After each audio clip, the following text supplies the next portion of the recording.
Diploma প্রকৌশলীদের প্রকাশ্যে গুলি করে হত্যার হুমকি, প্রকৌশল সেক্টরে পেশাগত সমস্যা নিরসনের লক্ষ্যে গঠিত অসম কমিটি প্রত্যাখ্যান এবং ডিগ্রি প্রকৌশলীদের অযৌক্তিক ৩ দফা দাবি রাষ্ট্রপক্ষ কর্তৃক প্রত্যাখ্যানের দাবিতে বিক্ষোভ ও অবস্থান কর্মসূচি পালন করেছে রংপুর পলিটেকনিক ইনস্টিটিউটের কারিগরি ছাত্র আন্দোলন। ১৭ সেপ্টেম্বর বুধবার সকাল ১১টায় রংপুর পলিটেকনিক ইনস্টিটিউট থেকে বিক্ষোভ মিছিল বের হয়ে নগরীর প্রধান সড়কগুলো প্রদক্ষিণ শেষে নগরীর শাপলা চত্বর অবরোধ করে অবস্থান কর্মসূচি পালন করে পলিটেকনিকের শিক্ষার্থীরা। আজকে আমাদের মূল প্রেক্ষাপট ছিল আমাদের ডিপ্লোমা ইঞ্জিনিয়ারদেরকে হত্যার হুমকি এবং বিএসসি ইঞ্জিনিয়ারদের ৩ দফা অযৌক্তিক দাবির বিরুদ্ধে আজকে আমাদের কর্মসূচি পালন করতেছি। আমরা এখান থেকে জানান দিতে চাই যে আপনারা আমাদেরকে হত্যার হুমকি দিয়েছেন, যারা এই কাজ করেছেন আমরা এখান থেকে বলতে চাই আপনারা অবশ্যই এই বিষয়ে তদন্ত করবেন। হুমকির বিরুদ্ধে আইনানুগ ব্যবস্থা না নেওয়া পর্যন্ত আমরা এই রাজপথ ছাড়তেছি না।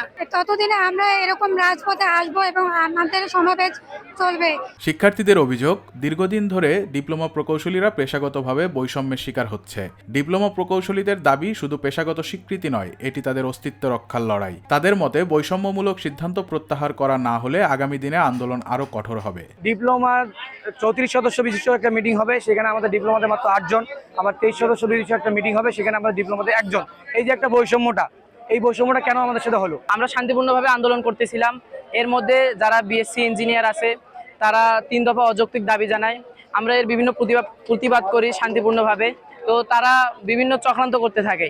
এরই একটা চক্রান্ত ছিল, তারা আমাদেরকে প্রকাশ্যে গুলি করে হত্যার হুমকি দেয়। বিএসসি পাস না করলে নাকি নামের সামনে ইঞ্জিনিয়ার লেখানো যাবে না।